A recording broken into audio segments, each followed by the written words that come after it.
سبيل الدموع سبيل مريح تنهد يا صاحي كي تستريح وبث الدعاء الخفي الصريح يسعك الفضاء الرحيم الفسيح. بسم اللہ الرحمن الرحیم. علم النحو کا 8واں باب ہے اسماء عاملہ. سبق نمبر 5 ہے. آج کے سبق کے اندر ہم 2 ایسے اسماء پڑھیں گے جو عمل کرتے ہیں. ان میں سے ایک ہے صفت مشبہ اور دوسری ہے اسم تفضیل. سب سے پہلے اس صفت مشبہ کو آپ دیکھ لیں، اس کے بعد اسم تفضیل کو پڑھیں گے. صفت مشبہ حضرت فرما رہے ہیں کہ ایسے اسم کو کہتے ہیں جس کے اندر معنی مصدری ثبوت اور دوام کے ساتھ پائے جاتے ہوں. اب معنی مصدری کیا ہوتا ہے؟ دیکھیں، کوئی بھی مشتق فعل ہو یا کوئی بھی مشتق اسم ہو، اس کے اندر مصدر والا معنی پایا جاتا ہے. جیسے کہ نا ضاربن ہے، ضاربن مارنے والا، مضروبن مارا ہوا. یہ اسی طریقے سے ضربہ مارا اسے ایک مرد نے، یضربو مارتا ہے یا مارے گا وہ ایک مرد، اضرب مارتو ایک مرد، وغیرہ وغیرہ. اگر ان سارے آپ اسماء مشتقات اور افعال کو اگر آپ دیکھیں گے تو اس کے اندر آپ کو مصدر والا معنی ضرور ملے گا. اور مصدر کا معنی کیا ہے؟ ضرب یعنی مارنا. اس کو کہتے ہیں معنی مصدری، یعنی مصدر والا معنی. تو صفت مشبہ ایسا اسم ہوتا ہے جس میں معنی مصدری پایا جاتا ہے. لیکن معنی مصدری تو اسم فاعل میں بھی پایا جاتا ہے، اسم مفعول میں بھی پایا جاتا ہے. فرق کیا ہے؟ فرق بتا رہے ہیں کہ اس میں معنی مصدری کے ساتھ ساتھ ایک چیز اور ہوتی ہے، وہ یہ کہ ثبوت اور دوام. اس کے ساتھ معنی مصدری پایا جاتا ہے، اس کے بغیر نہیں پایا جاتا. جیسے حسن.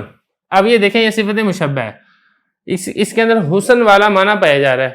اب حسن والا معنی یہ معنی مصدری ہے، لیکن اس کے ساتھ ساتھ صرف اتنا کافی نہیں ہے کہ حسن خوبصورت یا خوبصورتی والا شخص نہیں، بلکہ اس کے اندر ہمیشہ اور دوام بھی پایا جائے گا.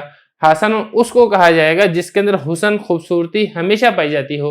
اگر وقتی طور پہ ہے یا کچھ وقت کے لیے ہے تو پھر اس صورت میں معنی مصدری تو ہے لیکن ہمیشگی اور دوام نہیں ہے، لہذا اس کو صفت مشبہ بھی نہیں کہا جائے گا. یہاں تک تو تھی صفت مشبہ کی تعریف. اب آگے ہے صفت مشبہ کا عمل. کہہ رہے ہیں یہ بھی لازم کی طرح عمل کرتی ہے. جیسے فعل لازم ہوتا ہے نا، اپنے فاعل کو رفع دیتا ہے، اسی طرح صفت مشبہ یہ بھی اپنے فاعل کو رفع دیتی ہے. اور جس طریقے سے اسم فاعل میں ہم نے یہ پڑھا تھا، اسم مفعول کے اندر ہم نے یہ پڑھا تھا کہ اس کے عمل دینے کے لیے شرط یہ ہے کہ وہ 6 چیزوں میں سے کسی ایک پر اعتماد کرنے والا ہو. اس سے پہلے 6 چیزوں میں سے کوئی نہ کوئی ایک چیز ہونی چاہیے. صفت مشبہ میں بھی یہی شرط ہے. یہی فرما رہے ہیں کہ فعل لازم کی طرح عمل کرتی ہے، یعنی فاعل کو رفع دیتی ہے. اس کے لیے شرط یہ ہے کہ مذکورہ 6 چیزوں میں سے کوئی ایک اس سے پہلے ہو، لیکن ان 6 میں سے اسم موصول نہیں ہو. اسم موصول سے ہٹ کر، اسم موصول اس سے پہلے آئے گا تو پھر یہ عمل نہیں کرے گی.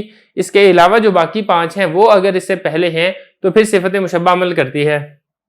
جیسے کہ حضرت نے مثال دی ہے، زید حسن غلامہ، زید اس کا غلام خوبصورت ہے. اب یہاں پہ دیکھیں، حسن یہ صفت مشبہ ہے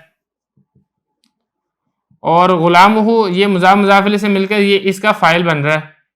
تو حسن نے غلام پر رفع دیا ہے اور یہ زید مبتدا پر سہارا لگا رہا ہے، اس سے پہلے مبتدا ہے. تو یہ ہو گیا صفت مشبہ. اب اس کے بعد ہم انشاءاللہ پڑھیں گے اسم تفضیل کو. اسم تفضیل کس کو کہتے ہیں؟ یہ وہ اسم ہے جس میں معنی مصدری دوسرے کے اعتبار سے زیادتی کے ساتھ پائے جائے.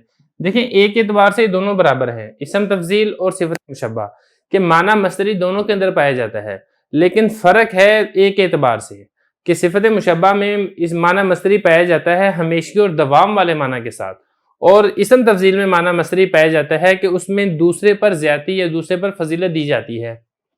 جیسے محمد افضل الانبیاء، محمد صلی اللہ علیہ وسلم انبیاء میں سے افضل ہے. تو یہاں پر دیکھیں، معنی مصدری فضیلت والا پایا جا رہا ہے محمد صلی اللہ علیہ وسلم میں، لیکن دوسرے انبیاء کے اعتبار سے زیادتی کے ساتھ پایا جا رہا ہے کہ دوسرے انبیاء سے زیادہ وہ فضیلت والے ہیں. یہ تو ہو گیا اسم تفضیل. آگے ہے اسم تفضیل کے استعمال. حضرت فرما رہے ہیں کہ 3 طریقوں سے اسم تفضیل استعمال ہو سکتا ہے. وہ 3 طریقے کون سے ہیں؟ نمبر 1، الف لام کے ساتھ، یعنی آپ اسم تفضیل کے شروع میں الف لام داخل کر دیں.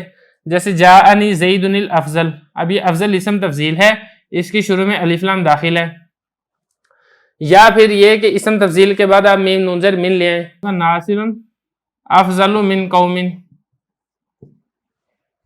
اب یہ دیکھیں من کے ساتھ استعمال ہو رہا ہے. یا تیسرا صورت یہ ہے کہ اسم تفضیل اضافت کے ساتھ استعمال ہو، یعنی آپ اسم تفضیل کو مضاف بنا لیں، اس کے بعد اگلا لفظ مضاف الیہ بن جائے. جیسے عابد افضل القومی، یہاں پہ دیکھیں اسم تفضیل افضل یہ مضاف ہے اور القوم یہ مضاف الیہ ہے، تو یہاں پر یہ مضاف الیہ کے ساتھ استعمال ہو رہا ہے. تو خلاصہ یہ کہ اسم تفضیل ان تین میں سے کسی ایک طریقے کے ساتھ استعمال ہوگا. اگلی بات کہ اس میں فاعل کیا ہوگا، عمل کیسے ہوگا؟ تو دیکھیں حضرت فرما دیں کہ اس کا جو عمل ہے وہ صرف فاعل میں عمل کرتا ہے. پہلی بات تو یہ مفعول کے اندر عمل نہیں کرتا، فاعل میں عمل کرتا ہے، اور فاعل بھی صرف ضمیر کے اندر عمل کرتا ہے، اسم ظاہر کے اندر عمل نہیں کرتا.